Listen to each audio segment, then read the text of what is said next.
정예수님, 한 주간 잘 보내셨죠? 네, 완연한 가을입니다.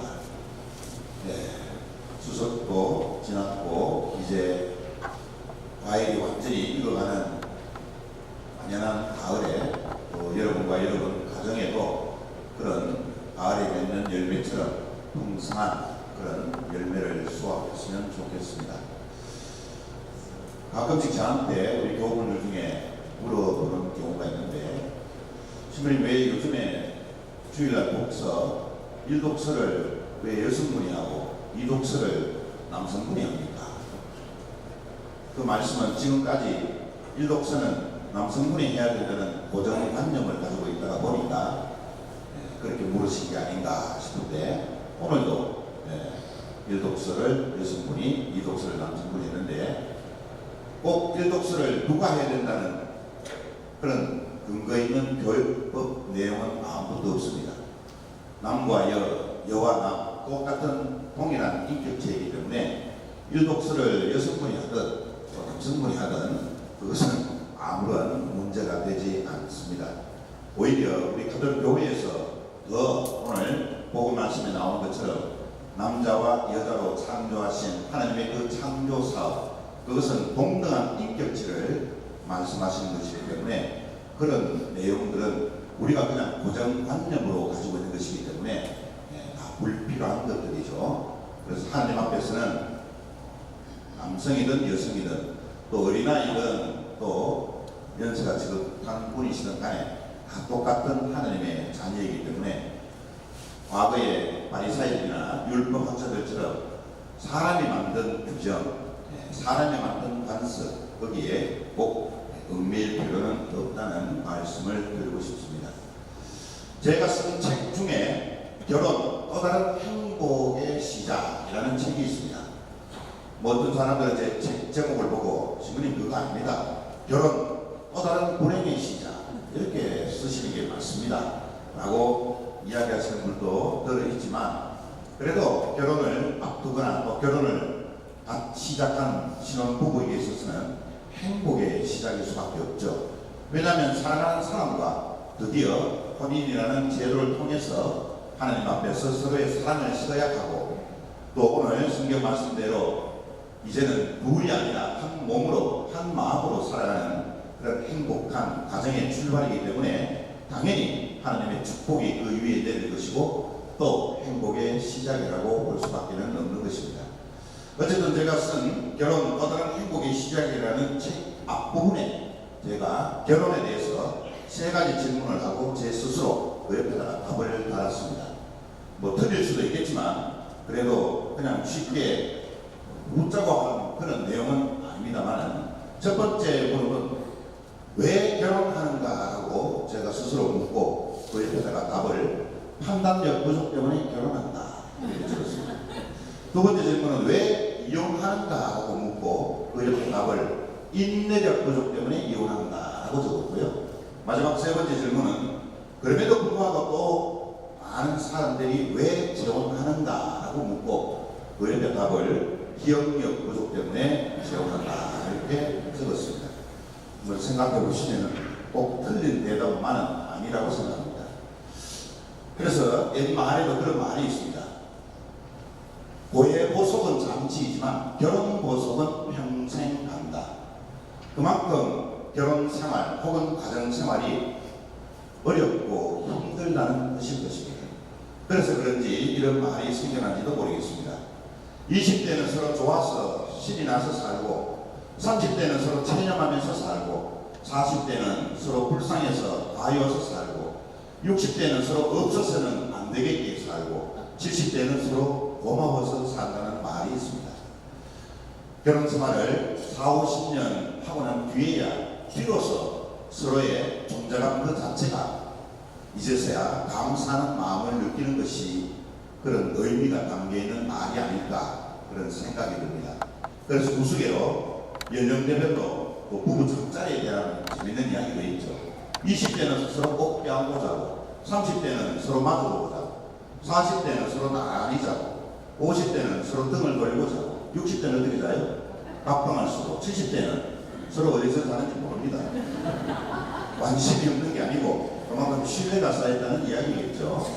예, 어쨌든 한 인격체가 다른 인격체와 함께 한 몸이 되어서 한 마음이 되어서 살아가는 결혼 생활, 또 자녀를 낳고 성가정을 만들어 나가는 그 가정 생활은 참으로 어렵고 힘든 여정이 아닌가 싶습니다. 어쩌면 특별 성소, 다시 말해서 사대 성소나 수도자 성소를 받고 살아가는 저희들보다 더 어렵고 힘든 삶을 살아가고 있다고 저는 생각합니다. 오늘 복음에서 바리사이가 예수님께 찾아와서 시험해보려고 이런 질문을 던집니다. 남편이 아내를 버려도 좋습니까? 이 물음 앞에 예수님께서는 단호히 말씀을 하십니다. 하느님께서 맺어주신 것을 사람이 갈라놓아서는 안 됩니다. 예수님의 이 한마디 말씀이 바로 혼인에 대한 또 결혼에 대한 분명한 원칙을 세우신 말씀인 것입니다. 그래서 우리 가톨릭 교회에는 이혼이라는 말이 없습니다. 그런 단어 자체가 존재하지 않습니다. 우리 교회에도 혼인교회법이 있어서 이혼이라는 단어는 없는데 두 사람이 도저히 못 살겠다. 그러나 단순한 성격 차이 이런 이유가 아니고 교회가 규정하고 있는 특별한 예외 사항에 해당되면 혼인의 인연을 해소시켜줍니다. 그래서 이것은 세속에서 이야기하는 이혼과는 다른 개념이고 그 혼인의 인연을 풀어줌으로써 또 다른 배우자와 살 수 있도록 교회가 관면, 허락을 해주는 것입니다. 그 예외적인 규정은 많습니다만 특별한 예외 규정을 몇 가지 말씀을 드리면 사기 혼인의 경우, 그리고 신앙을 박해하는 경우, 혹은 재산 은닉을 비롯해서 결혼 전에 배우자를 속인 사람, 혹은 폭행이나 감금을 지속적으로 하는 경우, 이럴 때 피해자가 본당 성님의 면담을 통해서 교회 법원에다가 그 서류를 제출하면 교회 법원에서는 그 서류를 면밀히 검토하고 또 양 배우자에게 서신을 보내서 그 사실을 확인한 후에 판결을 내립니다. 그래서 혼인 인연의 해소의 판결을 받은 사람은 다른 인연을 만나서 또다시 재혼의 삶을 살 수 있는 것이죠. 어쨌든 우리 가톨릭 교회는 이혼이라는 단어 자체가 없습니다. 오늘 복음에서 예수님께서 말씀하셨듯이 하느님께서 맺어주신 것을 사람이 갈라놓아서는 안 되기 때문입니다. 오늘날 우리가 가정이라 그러면 그냥 단순히 한 남자와 한 여자가 만나서 이루어 사는 곳 이렇게만 생각을 하지만 실제적으로는 가정이라는 개념을 좀 더 구체화시켜서 특히 교회 가르침에 따라서 한번 살펴보고 또 현재 우리의 가정, 내 개인의 가정의 모습은 어떠한지 짧은 시간이지만 함께 고민하고 생각해보는 시간이 되었으면 좋겠습니다.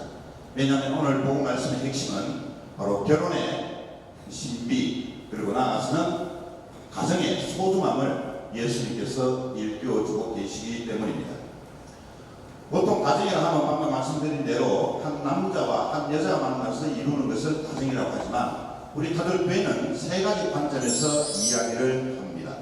첫 번째는 가정이란 우리 사회의 가장 기본적인 조직이자 세포로 규정하고 있습니다. 왜냐하면 우리 사회도 우리 국가도 가정이 없이는 존립할 수가 없기 때문입니다. 모든 인간 공동체의 가장 기본은 바로 가정에서 출발하기 때문에 모든 공동체의 기본 조직이자 근본 세포는 가정이다라고 정의를 내리고요. 두 번째는 모든 인간 관계의 출발점이자 수렴점으로 정의하고 있습니다. 한 인간이 가정이라는 울타리에서 생명을 가지고 태어나면 제일 먼저 인간 관계를 맺는 대상이 바로 부모요, 형제입니다. 그래서 한 인격체가 성장되고 완성으로 나아가는 것은 바로 부모와 형제들 간의 그런 인간관계의 출발점에서부터 시작해서 수렴점에 이르기까지 서서히 성장해 나가기 때문에 가정이란 바로 모든 인간관계의 출발점이자 수렴점으로 정의합니다. 마지막으로 세 번째는 가정이라는 것은 생명을 잉태시키는 거룩한 장소입니다. 어떤 어린 생명이든 정상적인 부모와 가정 안에서 태어날 권리가 있는 것입니다. 그리고 생명의 출산은 바로 하나님의 창조 사업에 부합하는 것으로 바로 생명의 신비를 이 세상에 드러내는 거룩한 행위인 것입니다. 따라서 부부에게 주어지는 자녀는 거부할 수 없고 하나님의 축복된 선물로 받아들여야 될 것 같습니다. 이렇게 우리 기독교회는 세 가지 관점에서 가정을 정의를 합니다만 이런 모습이 소위 정상적인 가정, 건강한 가정의 기본인데 오늘날 우리가 살아가는 21세기의 가정의 모습은 병들고 무너져가고 있습니다.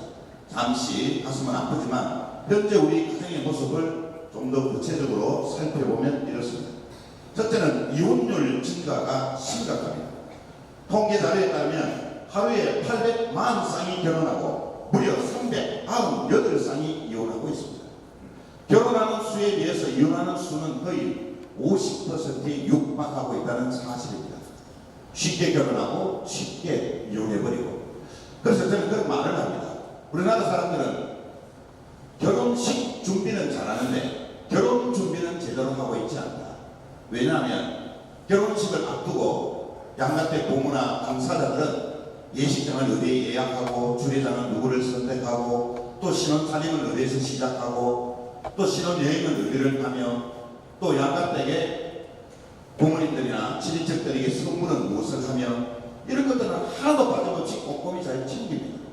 그러나 결혼이 내 인생에 무슨 의미를 주는지, 한 배우자를 받아들인다는 의미가 무엇인지, 또 혼인의 신비가 무엇인지, 그 가치는 무엇인지에 대한 깊은 고뇌와 고민 없이 그냥 순간적으로 마음이 통하거나 짧은 기간의 만남으로 쉽게 판단력 부족으로 결혼을 선택하게 되면 쉽게 이용하게 되는 것이죠. 그리고 인내력을 발휘해서 서로가 만들어 나아가는 것이 가정이고 결혼 생활인데 그저 마음에 들지 않으면 또 여러 가지 경제적 문제나 또 아이의 교육 문제 가지고 서로 의견이 다르다는 이유로 쉽게 헤어지는 부부를 쉽게 찾아볼 수 있습니다.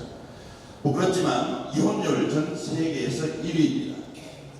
두 번째는 낙태율 증가입니다. 통계 자료에 따르면 연간 70만에서 80만 명의 어린 생명이 수술대 위에서 살해당하고 있습니다.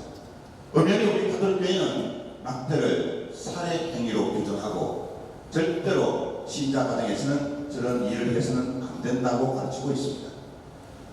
세 번째는 저출산 문제입니다.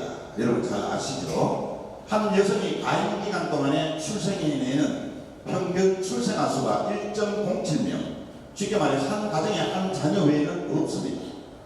문제는 저출산도 문제이지만 이 저출산이 가속화되면 바로 고령화가 완전히 뿌리 내리게 됩니다. 이렇게 된다면 10년 후에는 우리나라의 경제 구조 기반이 다 무너집니다. 왜냐하면 경제활동 인구가 사라지기 때문입니다. 그리고 나아가서 저출산이 지속되면 경제 기반이 무너질 뿐만 아니라 나라 자체의 근본이 무너지게 되어 있습니다. 왜? 젊은 세대가 사라지기 때문에 결국에는 이 나라를 이끌어갈 젊은이들이 없다는 뜻이 되고 맙니다. 이렇게 저출산도 심각한 문제이고 좀 전에 말씀드린 낙태율도 부끄럽지만 전 세계 1위고 저출산도 전 세계 1위입니다. 네 번째는 주부 가출 문제입니다. 이것은 보건복지부나 여성가족부에서 내놓은 자료를 그대로 말씀을 드리는 것입니다. 왜 아내가 가정에서 자꾸만 벗어나려고 하는가? 왜 가출하는가? 그 이유는 향락 문화와 남성 지배 구조로 나타나는데 특히 아직도 뿌리 뽑히지 않은 유교적 전통 때문에 가부장적인 권위 안에서 아내가 살아감으로써 시댁과의 마찰 문제, 또 가정 안에서의 한 여성으로서의 인격이 존중되지 않고 그러다 보니까 결국 어머니로서의 존재감마저도 상실되는 위기에 처하기 때문에 그런 가정의 환경 안에서 여성들은 결국은 가정을 버리는 것이 아니라 포기할 수밖에 없는 지경까지, 그래서 어떤 가정에서는 폭력과 강금이 너무나도 심해서 자살하게 되는 이런 경우까지도 지금 허다한 현실입니다. 마지막으로는 혼인 제도의 의미 상실과 성개방 풍조입니다. 오늘은 혼인을 두고 1년치 대사라고 이야기하는 사람은 별로 없죠. 그저 본인들이 좋으면 결혼이라는 제도를 선택하게 되는, 과거에는 혼인을 한 개인과 개인뿐만 아니라 한 집안과 한 집안, 한 가문과 또 다른 가문의 만남이라고 엄숙하게 그 혼인에 대한 의미를 깊게 받아들였지만, 오늘날에는 그런 의미가 상실되고 말았습니다. 특히나 성개방 풍조로 인해서 동거현상, 독신선언현상, 동성결혼현상까지도 급증하고 있습니다. 얼마 전에 제가 TV를 보니까 보건복지부 장관 후보자가 청문회에서 이런 말을 했습니다. 나는 기독교에서 가르치는 것과는 달리 동성애자들의 인권을 지켜주고 싶다. 그런데 얼른 들으면 오해의 여지가 많습니다. 개신교는 공통된 가르침이 없지만 우리 가톨릭은 저런 문제에 대해서는 교황청에서 공식적인 가르침을 선포합니다. 우리 가톨릭 교회는 동성애자들을 적극적으로 사목적으로 도와주라고 이야기하고 있습니다. 따라서 우리 가톨릭 교회가 강조하는 것은 동성애자들이 아닙니다. 그 사람들도 우리와 똑같은 인격체이기 때문입니다. 우리 교회에서 강조하는 것은 바로 동성애 행위이지 동성애자, 사람을 강조하는 것이 아닌 것입니다. 이런 점들을 또 이런 기회에 분명히 말씀을 드립니다. 자, 그렇다면 우리 가정의 위기와 해체 현상의 근본 원인은 무엇일까? 저는 이렇게 봅니다. 첫째는 물질주의와 가족 이기주의의 팽배입니다. 돈이 부부관계에, 돈이 그 가정의 행복을 가늠하는 척도가 되었습니다. 돈이 없으면 불행하고 돈이 많으면 행복하다는 그런 공식을 이미 우리 머릿속에, 우리 마음 안에 자리 잡고 있기 때문에 이 물질이 바로 가정을 지배하는 시대가 되었고, 또 우리나라의 주거 문화가 과거에는 동네, 이웃이라는 개념으로 출발했지만 특히 아파트 문화의 형성은 바로 이웃을, 또 동네라는 개념을 완전히 사라지게 만들었습니다. 그래서 콘크리트 벽 사이로 옆집에서 누가 사는지도 모르고 관심도 없고, 오히려 철정을 누르면 모르는 사람이라 싶으면 아무리 이웃 사람이라도 불안하고 문도 열어주지 않고 옆집에서 독거노인이 죽었든 살았든 아무런 관심 없이 주거 문화가 이런 우리의 삶의 모습을 완전히 바꿔놓은 것입니다. 두 번째는 사회윤리 도덕의 약화입니다. 인성교육은 부모가 자식에게 가정에서 해야 될 가장 소중한 의무입니다. 학교에 그냥 보낸다고 해서 아이들에게 인격 교육까지 하는 것은 아닙니다. 그것은 위탁 교육 기관일 뿐이죠. 따라서 부모님이 자녀들에게 인격 교육, 인성 교육을 가르치는 의무가 있는 것입니다. 그래서 윤리와 도덕을 가정에서부터, 부모로부터 배우는 것이 순리인데 우리는 그런 것들을 너무나도 간과하고 있다는 사실입니다. 세 번째는 가정의 정체성이 상실되어 있습니다. 과거에는 가정이라 그러면 가족들이 모여서 적어도 저녁 식사를 함께 하면서 밥만 먹는 것이 아니고 가족 간에 사랑을 서로 나누어 먹는 밥상 공동체였는데, 이제는 뭐 학원에 다닌다, 과외한다 이러다 보니까 아이들하고 밥 먹을 기회도 없고, 부부간에도 맞벌이 하다 보면 함께 가족들이 모여서 밥상 공동체의 삶을 전혀 볼 수 없는 지경이 되었습니다. 그러다 보니까 가정이라는 것은 가족 간의 사랑의 열매를 맺는 것이 아니라 그저 잠만 자는, 잠시 머무르고 또다시 일터로, 학교로 가야 하는 그런 합숙소로 전락되어 버린 것입니다. 네 번째는 개인주의와 쾌락주의의 만연입니다. 특히 한 가정에 한 자녀밖에 두지 않음으로써 나눔, 또 형제 간의 우애, 이런 것들이 많이 사라지게 되었습니다. 뭐 여러분 다 아시겠지만 예전에는 적어도 형제가 5, 6, 그래서 형이 혹은 언니가 입던 옷을 물려받기도 했지만 요즘에는 그런 검소함을 전혀 아이들은 모르고 자랍니다. 그러다 보니까 혼자 외동으로 자라다 보니까 원하는 것을 부모님이 다 해준다, 해줘야 된다, 이런 생각을 자연히 갖게 되는 것이죠. 그래서 자기 중심적인 삶이 형성되니까 타인 중심적인 것은 전혀 본인에게 체험되지 않은 것으로, 그래서 나의 행복이 중요하지, 나와 너, 우리 모두의 행복이라는 그런 개념이 사라지게 된 것입니다. 이런 문제에 대해서 우리 교회가 내놓은 대안을 보면요, 적어도 저는 이렇게 정리를 해드리고 싶습니다. 첫째는 의식의 전환입니다. 무슨 의식의 전환인가? 가정에 복음하는 성직자 수도자가 하는 것이 아니고 한 가정이 가정을 복음화해야 됩니다.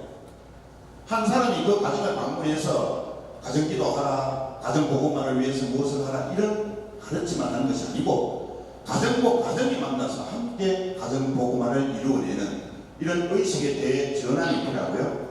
두 번째는 아무리 가정복음화를 주장하고 가르쳐도 가족 구성원들이 노력하지 않으면 절대로 그 가정은 복음화될 수 없다는 사실을 분명히 알아야 되겠습니다. 그리고 무엇보다도 교구도 그렇지만 본당의 모든 사목의 중심을 가정으로 그 영향을 모아야 됩니다. 왜냐하면 가정이 무너지면 본당도 교구도 다 무너지게 마련입니다. 그래서 21세기에 우리 가톨릭 교회의 화두는 바로 가정복음화, 가정의 사목에 모든 영향을 집중해야 된다는 사실입니다. 그리고 무엇보다도 그렇게 함으로써 기도하는 가정 공동체를 만들어 주도록 노력해야 됩니다. 기도한다는 것은 하나님과의 일치를 그 가정이 하나님 사랑 안에서 함께 하고 있다는 증거입니다. 기도하지 않는 공동체는 결코 복음화된 가정이라고 할 수 없고 하나님의 은총이 함께 할 수 없기 때문입니다. 끝으로 대화하는 공동체를 만들어 나가야 합니다. 기도하는 공동체가 되면 자연스럽게 하나님과 대화하는 것이 기도라면 자녀들과 또 부부와 함께 그러한 신앙적 대화를 통해서 가족 간의 사랑을 증진시킬 수 있기 때문입니다. 이것이 바로 오늘날 우리가 우리 가정을 지키기 위한 마지막 도로라고 생각합니다. 여러분 가정의 모습을 한번 생각해 보시면서 이러한 가정 공동체가 될 수 있도록 노력해 나가시면 좋겠습니다. 끝으로 성 요한 바오로 2세 교황님께서 남기신 말씀을 제가 낭독해 보도록 하겠습니다. 인간은 사랑 없이 살 수 없다. 인간이 사랑을 만나지 못할 때, 사랑을 체험하지 못할 때, 사랑에 깊이 참여하지 못할 때 그의 생은 무의미하다. 사랑으로 세워지고 생명을 받는 가정은 인간들의 공동체, 곧 남편과 아내, 부모와 자녀, 친척들의 공동체이다. 가정의 전체 인구는 진정한 인간 공동체를 발전시키는데 끊임없는 노력을 쏟으면서 일체의 삶을 충실히 살아가는 것이다. 그 인구의 내적 원리, 영원한 원동력, 최종적 목표는 사랑이다. 사랑이 없이 가정은 인간들의 공동체일 수 없고 또한 사랑 없이 가정이 살아남고 성장하여 인간 공동체로 완성될 수 없다. 하나님께서 우리에게 주신 그 사랑으로 부부 간에 또 부모와 자녀 간에 그래서 모든 가족 구성원들이 그 사랑의 열매를 먹고 자람으로써 행복한 가정, 건강한 가정이 되시기를 바랍니다. 아멘. 모두 일어서서 우리